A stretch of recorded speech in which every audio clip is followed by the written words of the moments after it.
One rainy evening, a millionaire spots a homeless woman wearing a necklace that belonged to his late wife. What she reveals changes everything he thought he knew about loss and love. Donovan was a man who had everything, or so it seemed. A billionaire by the age of 40, he owned multiple businesses, luxurious properties, and even a private jet. Yet, despite his wealth, his mansion was filled with silence, haunted by memories of his late wife, Clara. Clara had been his anchor, the light of his life, and her unexpected passing 5 years ago had left a void that no amount of money could fill. Ethan had thrown himself into his work to escape the pain, transforming his life into a cycle of deals, meetings, and investments. But the ache never subsided.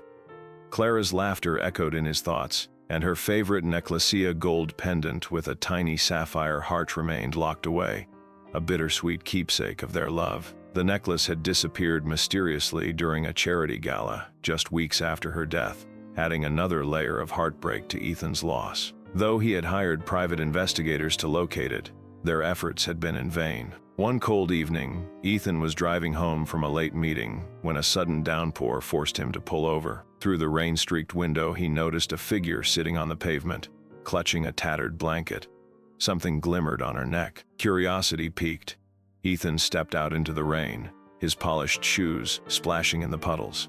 As he approached, he realized the necklace the woman wore was identical to Clara's missing pendant. The sight stopped him in his tracks. How could something so precious to him end up here? "Excuse me," he called out, his voice a mix of confusion and disbelief. The woman looked up, her pale face partially hidden by damp, disheveled hair. Her eyes, though weary, held a quiet strength. "Where did you get that necklace?" Ethan demanded, pointing at the pendant. The woman hesitated, clutching the necklace protectively. "It's mine," she said softly, her voice carrying a faint tremble. Ethan's frustration flared. How could she claim ownership of something so tied to Clara? "That necklace belonged to my wife," he insisted. "It was stolen. Do you realize what it means to me?" The woman's gaze didn't waver. "It was given to me," she replied, her tone resolute. Ethan felt a mix of anger and bewilderment. Who was this woman? And how had she come into possession of Clara's most cherished belonging? Little did he know, the answer would unravel a story of sacrifice and redemption he never expected. Ethan's mind raced as he struggled to comprehend the situation. The woman's clothes were tattered, her shoes barely holding together. She looked as if life had dealt her nothing but harsh blows. But the necklace gleamed brightly against the contrast of her appearance, a symbol of a life Ethan thought only Clara had known. "Given to you?" Ethan repeated, his tone incredulous. "Who gave it to you?" His voice softened slightly, though his suspicion remained. The woman sighed, her hands trembling as she held the pendant. "I don't know his name," she admitted. "A man handed it to me a few years ago when I was at my lowest. He said it could bring hope, and I've kept it close ever since." Her words unsettled Ethan. Clara's necklace, given away like a trinket? His instincts screamed for answers, but there was something in the woman's demeanor, a quiet dignity, that tempered his anger. Still, he pressed on, his curiosity overshadowing his initial frustration. "What's your name?" Ethan asked. The woman hesitated before replying, "Sophia. Sophia Blake." Ethan frowned. The name meant nothing to him, but her story had started to form a faint connection to something deeper, something he couldn't yet piece together. The rain intensified as Ethan stood over Sophia, his tailored suit drenched. "Where are you staying?" he asked abruptly, his mind already turning to the possibility that she might hold more information. Sophia hesitated, clutching her blanket tighter. "Nowhere," she confessed. "I move around. The shelters are full most nights." Ethan's stomach churned at her words. He had spent the last 5 years trying to insulate himself from pain, surrounding himself with wealth to block out Clara's absence. Yet here was someone who had no walls, no escape, living with struggles that dwarfed his own grief. He took a deep breath. "You are coming with me," he said firmly. Sophia flinched, her wary expression returning. "Why would you help me?" she asked cautiously. Ethan's jaw tightened. "Because you might hold the key to something I've been searching for," he replied, his voice sharp but steady. Reluctantly, Sophia stood, her small frame shivering against the relentless cold. Ethan opened his car door, his mind filled with questions. Who was this woman really? Could she be lying? Or was she part of a larger story, one he'd been blind to until now? The drive to Ethan's mansion would begin to unravel the truth, though not in the way he expected. The drive back to Ethan's sprawling estate was steeped in uneasy silence. Sophia stared out the steering wheel tightly, glanced at her occasionally. The questions in his mind were relentless. Who was this woman? And how did she end up wearing Clara's necklace? When they arrived at the mansion, its grand exterior was shrouded in mist from the rain, the imposing structure illuminated by carefully placed lights. Ethan stepped out first, gesturing for window, the city lights casting fleeting reflections across her worn face. Ethan gripping the Sophia to follow. She hesitated, visibly overwhelmed by the sight. "Come on," Ethan said, his voice gruff. "It's better than the rain." Inside, the warmth of the house enveloped them. Sophia's eyes wandered over the high ceilings, marble floors, and priceless art pieces adorning the walls. Ethan's butler, Mr. Hayes, appeared, his brows lifting slightly at the unexpected guest but saying nothing. "Prepare the guest room," Ethan instructed, and Mr. Hayes nodded, disappearing without a word. "Sit," Ethan said, pointing to the plush sofa in the living room. Sophia lowered herself carefully, as if afraid she might ruin the immaculate furniture. Ethan poured himself a glass of scotch but refrained from drinking it, his thoughts swirling too chaotic. "How did you end up with nothing?" he asked bluntly. Sophia flinched, but she didn't avoid the question. "Life doesn't always go the way you plan," she said, her voice quiet. "But I used to have a job, an apartment, friends, but one bad decision, it snowballs." She looked away, her eyes clouded with memories she didn't. Ethan leaned forward, studying. "And the necklace? You expect me to believe someone just gave it?" Sophia's hand instinctively went to the pendant. "Believe what you want," she said, her tone sharp, "but that necklace has been my only anchor. If you want it back, take it." She unclasped the necklace and held it out. Ethan froze. The gesture startled him. She wasn't clinging to it out of greed or sentimentality. She seemed slowly. He shook his head. "Keep it," he muttered. "For now." The following morning, Ethan found himself unable to focus. He sat in his office, staring at his late wife's photo. Clara's warm smile stared back at him, the sapphire pendant clearly visible around her neck. That necklace symbolized their love, a gift he had given her on their 5th anniversary. Losing it had felt like losing another piece. His thoughts returned to Sophia. Something about her story didn't. Determined, he called in a favor from his private investigator, Thomas Grant. "I need a background check on someone, Ethan. Her name is Sophia Blake. Find out everything." While waiting for Thomas's report, Ethan spent more time observing Sophia. She moved quietly around the house, helping Hayes in the kitchen despite his polite protests. She never asked for anything, eating only what was offered and keeping to her. Ethan noticed her staring at the photographs in the hallway, snapshots of his life with Clara. "You were in love," Sophia said one evening, catching him off guard. Ethan, "Clara was everything," he admitted. "I lost her to cancer. That necklace was hers." Sophia's expression softened. Losing someone like that, it leaves a hole nothing can fill. Her empathy disarmed him, but it also deepened his resolve to learn the truth. Days later, Thomas called with his findings. "Sophia Blake is clean," he began. "No criminal record. She used to work as a paralegal but lost her job after her firm downsized. From there, things spiraled. Eviction, mounting debt.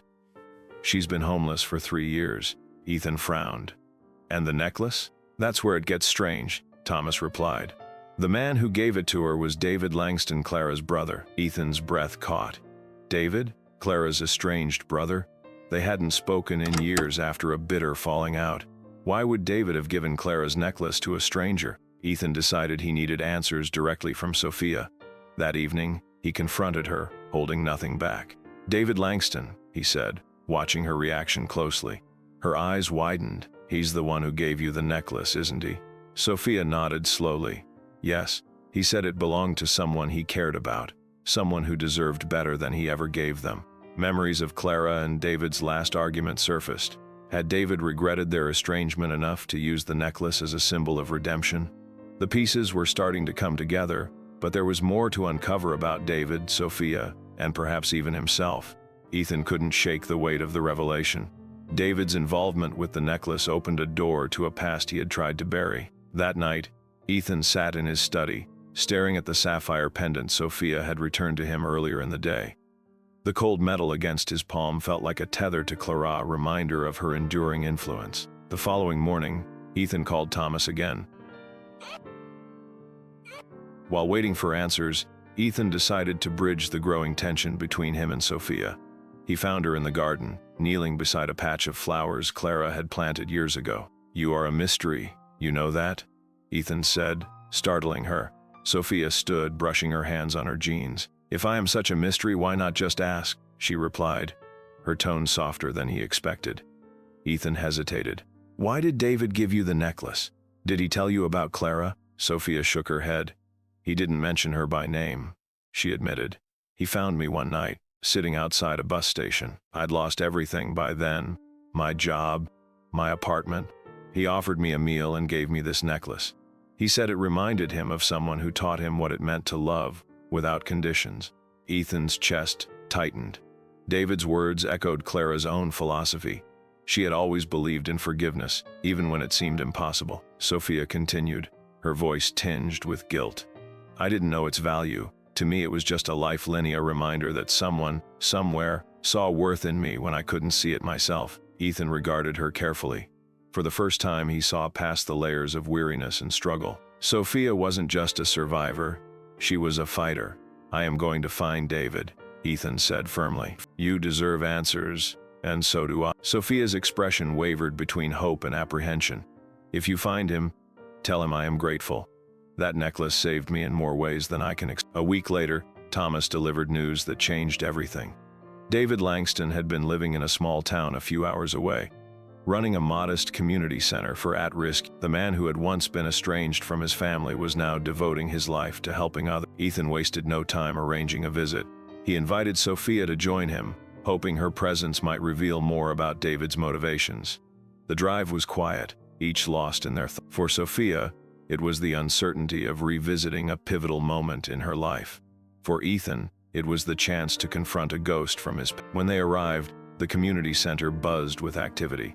Children played in the courtyard, while volunteers sorted supplies inside. Amid the commotion, David emerged, his once youthful face, now weathered but kind. He froze when he saw Ethan. "Ethan," David said, his voice a mixture of surprise and caution. Ethan nodded stiffly. David led them to a quiet office, offering them seats before sitting across the desk. His gaze flicked to Sophia, recognition dawning. "You are the woman I met that night." Sophia nodded. "I didn't expect to see you again." Ethan leaned forward, his tone sharp. "Why did you give her Clara's necklace, David? You knew how much it meant to her." David sighed, rubbing his temples. "I wasn't proud of who I was back then, Ethan. When she passed, I realized how much time I'd wasted. That necklace, it represented her belief in me. I thought giving it to someone in need would honor her." Sophia's eyes glistened. "You honored her by helping me," she said softly. Ethan sat back, grappling with a mixture of anger and understanding. "You could have come to me. We could have healed together." David met his gaze, regret etched into his features. "I didn't think I deserved it. The room fell silent. Ethan looked at Sophia, then back at David. Clara's legacy was alive in ways he hadn't anticipated through the lives David had touched, and the hope Sophia carried. "I don't know if I can forgive you yet," Ethan said, his voice heavy. "But maybe we can start rebuilding." David nodded, his eyes filled with unspoken gratitude. For the first time in years, Ethan felt the faint stirrings of reconciliation. The drive back to the mansion was quieter than Ethan had anticipated. Sophia stared out of the window, lost in thought. Meanwhile, Ethan was wrestling with his own emotions. The meeting with David had left him feeling raw. There was relief in seeing his brother-in-law alive and well, but the guilt and unresolved tension lingered like a shadow. When they arrived home, Ethan found himself drawn to Clara's studio room he rarely entered. The space was just as she had left it, her journals and sketches neatly arranged on the. He picked up a small leather-bound notebook and flipped through the pages. Clara's handwriting flowed gracefully across each one, filled with thoughts on life, love, and forgiveness. One entry stood out. "Love isn't about perfection or control. It's about embracing people for who they are, flaws and all. Even when they hurt you, even when they fail, they're still worth fighting." The words struck Ethan deeply. Clara had always believed in seeing the best in people, even when they couldn't see it in themselves. It was a philosophy he had admired in her, but struggled to adopt for himself. The next morning, Ethan called Sophia into the living room. Here is something I want to show you," he said, holding out the. She hesitated before taking it, her eyes scanning the page he had bookmarked. As she read, her expression softened. "She sounds remarkable," Sophia said quietly. "She was," Ethan replied, his voice thick with emotion. "And I think she would have understood why David did what he did. She would have forgiven him." Sophia nodded. "Maybe forgiveness isn't about the other person. Maybe it's about letting yourself move forward." Ethan stared at her, the weight of her words settling over him. "You've been through so much," he said, "and yet you still find a way to see the good in people." "How?" Sophia shrugged, a small, bittersweet smile on her lips. "When you lose everything, you realize the only thing left to hold on to is hope." Inspired by Sophia's resilience and Clara's words, Ethan decided to act. Over the next few days, he began making changes. First, he contacted David, inviting him to visit the mansion. Though hesitant at first, David eventually agreed. It was a small step, but it felt monumental to Ethan. Next, Ethan shifted his focus to Sophia. He arranged for her to meet with a career counselor, offering her a chance to rebuild her life. "You don't owe me anything," Ethan assured her when she hesitated. "This isn't charity. It's what Clara would have wanted." Sophia accepted the help reluctantly, her pride warring with her gratitude. With Ethan's support, she began exploring opportunities that had once seemed out of reach. Meanwhile, Ethan couldn't shake the feeling that his mansion, though grand, was lifeless.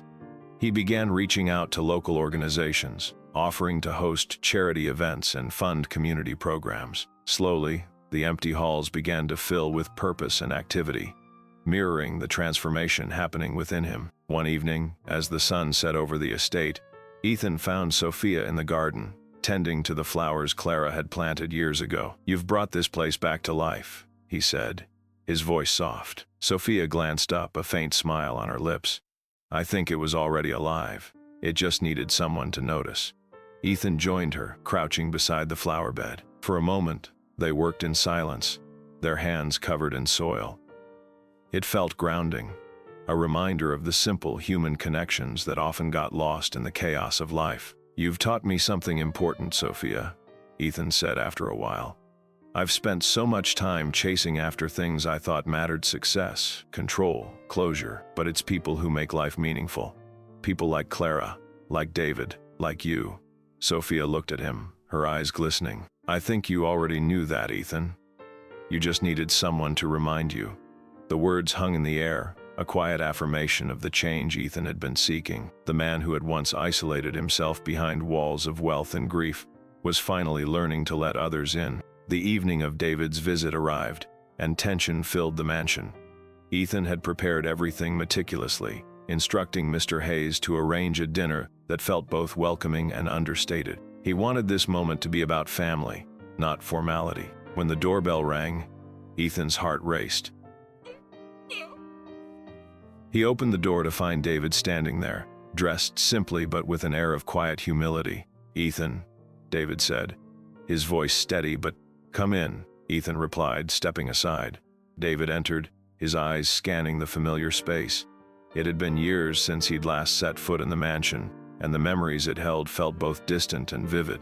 As they moved toward the dining room, Sophia appeared, her presence softening the atmosphere. "David," she greeted warmly. "It's good to see you again." He smiled, visibly more at ease in her company. "You look well, Sophia." Dinner began with awkward small talk, but the weight of unspoken words soon became unbearable. Ethan set his fork down, his gaze locking onto David. He asked, his tone a mix of accusation and longing.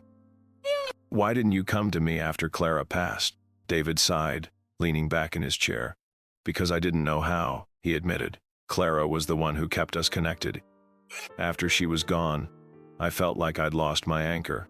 I didn't think you wanted anything to do with me."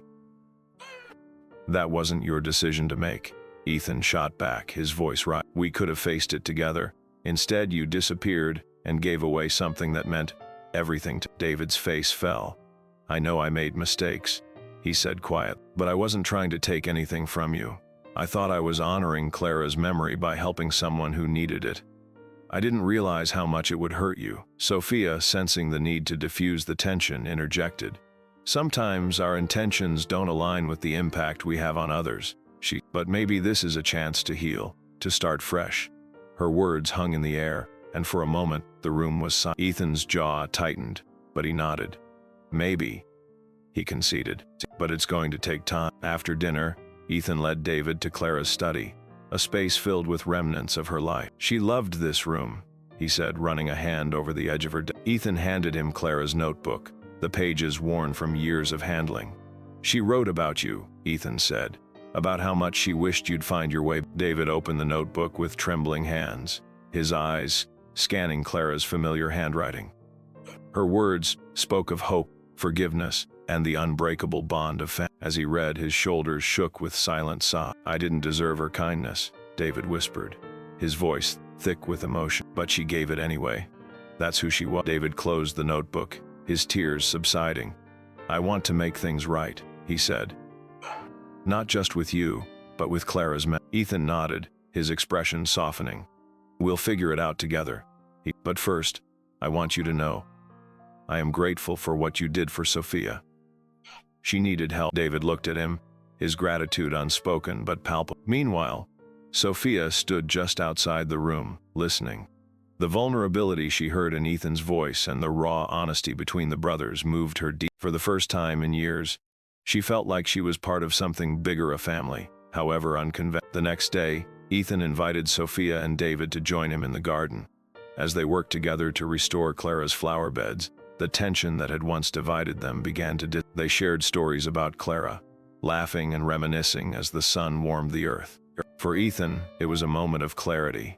He had spent so long clinging to the past, trying to preserve a version of Clara that no longer existed. But now, he saw that honoring her memory wasn't about holding on it, was about letting go, embracing the present, and finding new ways to connect. By the time they finished, the garden was vibrant with life. The sapphire necklace, now around Sophia's neck again, sparkled in the sunlight, a symbol of the bond they had all forged. Ethan awoke early the next morning, feeling a sense of purpose he hadn't experienced in years.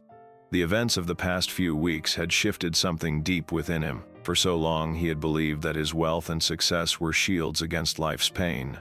But now he realized they had also been barriers to connection. He found Sophia in the kitchen, helping Mr. Hayes prepare breakfast.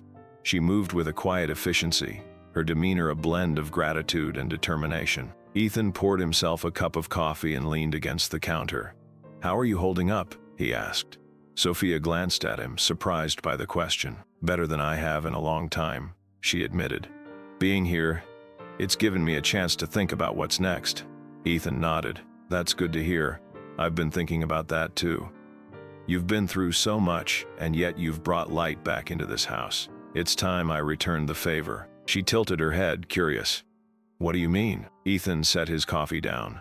"I want to help you rebuild, not just with a job or a place to stay, but with a foundation, a real start. Clara used to say that everyone deserves a second chance, and I think she'd want me to give you yours." Sophia's eyes widened, emotion flickering across her face. "Ethan, I don't know what to say." "You don't have to say anything," Ethan replied. "Just promise me you'll take the opportunity and make the most of it." Sophia nodded, her voice trembling. "I promise." That afternoon, Ethan received an unexpected call from Thomas, his private investigator. "Here is one more thing you should know," Thomas said, his tone cautious. "David didn't just give Sophia the necklace. He told me he did it because she reminded him of Clara." Ethan froze, the words reverberating in his mind. "What do you mean?" "He didn't go into detail," Thomas continued, "but he said Sophia's resilience, her way of seeing the good in people, it reminded him of your wife. I thought you'd want to know." Ethan hung up, his thoughts racing. He found Sophia in the garden, tending to the flowers as she often did. The sunlight caught the sapphire pendant around her neck, making it gleam like a beacon. "Sophia," he began, his voice unsteady. "Here is something I need to ask you." She turned, brushing dirt from her hands. "What is it?" Ethan hesitated, then plunged ahead. "When David gave you that necklace, did he tell you why?" Sophia's brow furrowed. He said it belonged to someone who taught him about love and forgiveness. He never mentioned her name, but I could tell it was someone he deeply respected. Ethan stepped closer, his gaze searching hers. He said you reminded him of her. Of Clara. Sophia's breath caught. I didn't know. The revelation hung between them, heavy with significance. For Ethan, it was another connection to Clara, a sign that her spirit lived on in unexpected ways. For Sophia, it was a validation of the journey that had brought her here, a reminder that even in her darkest moments, her strength and compassion had shone through. I think Clara would have liked you, Ethan said softly. She had a way of seeing the best in people, just like you do. Sophia smiled, her eyes glistening. And I think she would have been proud of you for finding your way back to the things that truly matter. As the day wore on, the mansion buzzed with quiet activity. David arrived in the evening, joining Ethan and Sophia for dinner. The conversation flowed more easily now, the weight of past conflicts giving way to a shared sense of purpose. Ethan looked around the table, feeling an unfamiliar but welcome warmth. For the first time in years, his house was filled with laughter, connection, and hope. The evening air carried a gentle breeze as the trio Ethan, David, and Sophia sat outside on the mansion's terrace, the city lights twinkling in the distance. The dinner had gone better than Ethan could have imagined. The barriers that once stood between them had crumbled, replaced by tentative trust and shared understanding. David leaned back in his chair, his expression contemplative.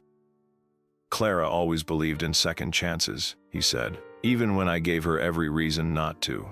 I think, in a way, giving that necklace to Sophia was my way of trying to live up to her faith in me. Ethan nodded, his eyes fixed on the pendant as it gleamed faintly around Sophia's neck. Clara had a gift for seeing the best in people, even when they couldn't see it themselves. It's something I've struggled to understand until now. Sophia glanced between the two men, her heart swelling with gratitude and something deeper, belonging. For years, she had been adrift, carrying her struggles alone. Now, she found herself part of a story larger than she could have imagined, connected to people who saw her not as a burden, but as someone worthy of love and redemption. Ethan stood, the weight of the moment pressing on him. I want to make things right, he said, his voice steady but filled with emotion, not just for Clara's memory but for all of us. We've spent too much time carrying guilt and regret. It's time to honor Clara by building something she would have been proud of. David rose, extending his hand. I am with you, he said simply. Sophia hesitated, then stood as well. And so am I, she added, her voice strong. Together, they walked into the mansion, the sense of renewal palpable. The following weeks were transformative. Ethan threw himself into projects inspired by Clara's values. He launched a foundation in her name, dedicated to providing resources for individuals facing homelessness and hardship, an endeavor close to Sophia. David offered to manage the foundation's community outreach, using his experience to bridge gaps and bring people. Sophia, meanwhile, began rebuilding her life with Ethan's support. She pursued a position as a paralegal again, bolstered by the confidence and stability Ethan's generosity had afforded. She also became deeply involved in the foundation, sharing her story to inspire others and bring hope to those who had lost their. Ethan's mansion, once a symbol of isolation and grief, transformed into a hub of activity and connection. Community events, charity dinners, and gatherings filled the once empty halls. The laughter and warmth that had been missing for so long now permeated every corner of the. One evening, as the sun set over the garden, Ethan found himself alone by the flower beds Clara had planted. The blooms were vibrant and full, a testament to the care they had received. He held the sapphire pendant in his hand, the weight of it a comforting reminder of Clara's enduring presence. Thank you, he whispered, his voice carried away by the breeze, for teaching me how to love, even when it hurt, for showing me that it's never too late to find a second chance. Behind him, Sophia appeared, her steps quiet but sure. Ethan, she said, her voice. He turned, slipping the necklace back into his pocket. I was just remembering. Sophia smiled. She'd be proud of you, you know, of all of this. She gestured to the vibrant garden, the lively mansion, the life they had built together in Clara's. I hope so, Ethan replied. But I think she'd be prouder of us for finding a way to move forward. Sophia nodded, her heart. Together they stood in the garden as the last rays of sunlight bathed the flowers in gold, a quiet symbol of the renewal and hope they had. In the weeks following their reconciliation, Ethan, David and Sophia worked together to establish the Clara Donovan Foundation. The initiative was focused on providing housing, job training, and counseling for homeless individuals, with a special emphasis on single mothers and displaced families. Ethan's mansion became a hub for the foundation's planning meetings, with the once empty dining room now filled with voices, ideas, and a shared sense of purpose. For Ethan, the work was cathartic, a way to channel his grief into something meaningful. Clara's legacy wasn't just about the love they had shared, it was about the values she had lived by. David, meanwhile, found a renewed sense of purpose.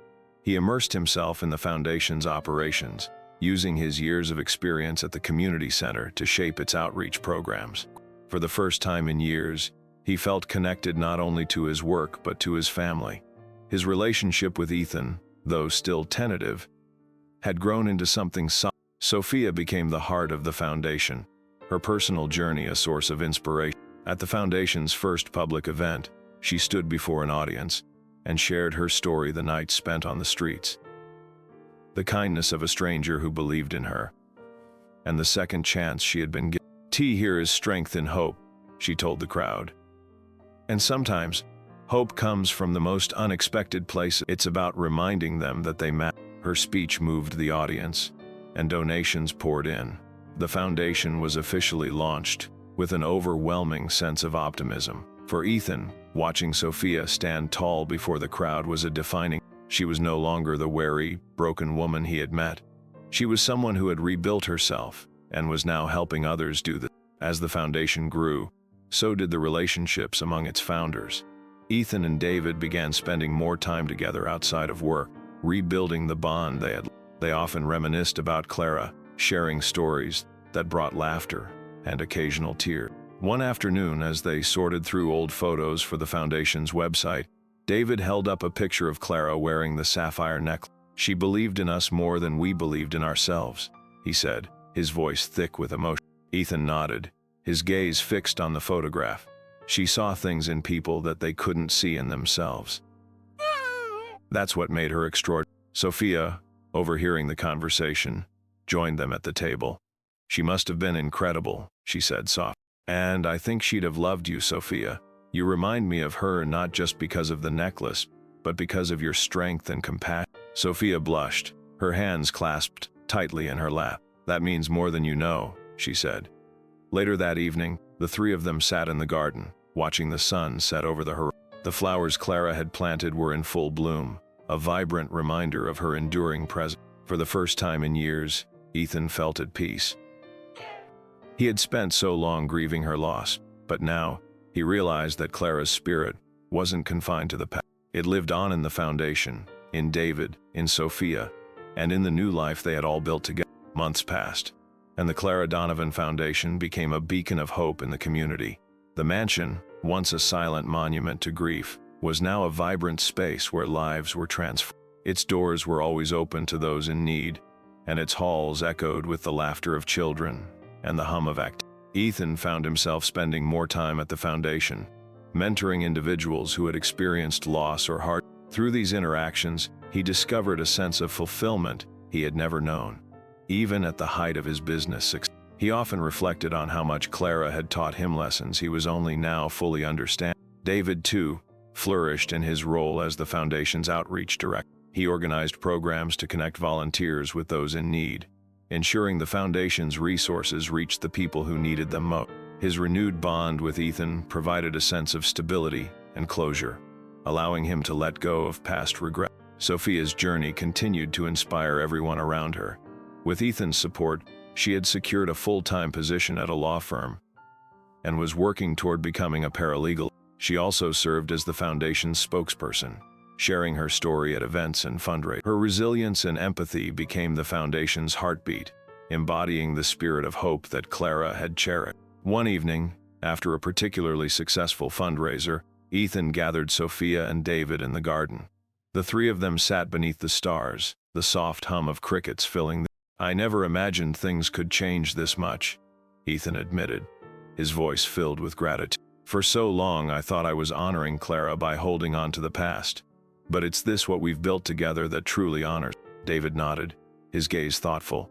Clara always believed in the power of connection. I think she'd be proud of. Sophia smiled, her eyes shining. She would be, and she'd remind us that this is just the beginning. As the night deepened, the three of them sat in companionable silence, the garden around them a living testament to Clara's legacy. In that moment, they understood. Clara's love had not been lost, it had been multiplied, growing in the lives she had touched and the new beginnings she had inspired.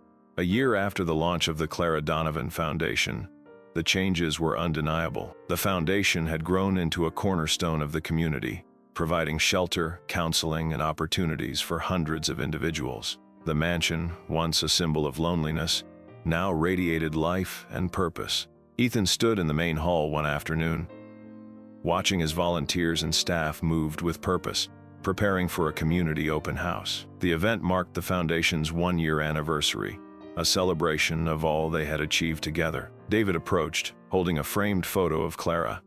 I thought this should be part of the display, he said. Ethan smiled, taking the picture. Perfect, he replied. The photo showed Clara in her garden, her hands in the soil and her face lit with joy. It was a fitting reminder of her spirit, which had inspired everything they had built. As guests began arriving, Ethan moved through the crowd, shaking hands and exchanging smiles. He saw Sophia near the entrance, greeting visitors with warmth and sincerity. She had become a cornerstone of the foundation, her story of resilience giving hope to countless. When she saw Ethan, she made her way over. It's incredible, isn't it? She said, her eyes scanning the bustling room. It is, Ethan, and it's all because of people like you. Sophia shook her head. It's because of people like Clara and you. You turned her dream into something. Ethan looked at her, his heart full. We all did. Later that evening, the event drew to a close. The last guests trickled out, leaving the mansion quiet. Ethan, David, and Sophia gathered in the living room, reflecting on the day's success. David raised a glass of sparkling cider. To Clara, he said, for showing us what truly meant. To Clara, Ethan and Sophia echoed, their voices filled with emotion. Ethan turned to Sophia, a thoughtful expression on his face. You've come so far, Sophia. I hope you know how proud Clara would be of you. Sophia smiled, her eyes glistening. I think she'd be proud of all of us. As the night wore on, the three of them shared stories and laughter, their bond stronger than ever. For Ethan, it was a moment of profound. He had spent so many years trapped by grief, but now he felt the love he had for Clara hadn't diminished. It had transformed into something even more powerful, a force that brought people together and made the world a little. Before heading to bed, Ethan stepped outside into the garden. The night air was crisp, the stars shining brightly above. He stood by the flower beds Clara had planted, the blooms vibrant even in the moon. Thank you, he whispered, his voice soft but for teaching me how to love, and for reminding me that it's never too late to start again. The breeze carried his words into the night, a quiet affirmation of all that had been and all that was yet. Months after the foundation's anniversary, the mansion remained a vibrant hub of activity. It had become more than a physical space, it was a symbol of transformation, a place where lives were rebuilt and hope flourished. Ethan's life had also He no longer saw himself as a solitary figure confined by his wealth and grief. Instead, he was part of a growing network of people united by a shared. His days were filled with purpose, and his heart was lighter than it had been in years. One sunny afternoon, Ethan joined Sophia and David in the garden. They were planting a new section of flowers, adding to the vibrant display that Clara had begun years ago. Sophia wiped her hands on her jeans, a satisfied smile on her face. It's amazing how something so small like a seed can grow into something so beautiful. Ethan nodded, looking at the blooming flowers. It's a good reminder, he said. Every act of kindness, every chance we take, it all starts small, but it can grow into something extraordinary. David added a final layer of soil and stood, wiping his hands. I think Clara would have loved this, he said. Sophia looked at Ethan, her expression thoughtful. Do you ever think about how much has changed?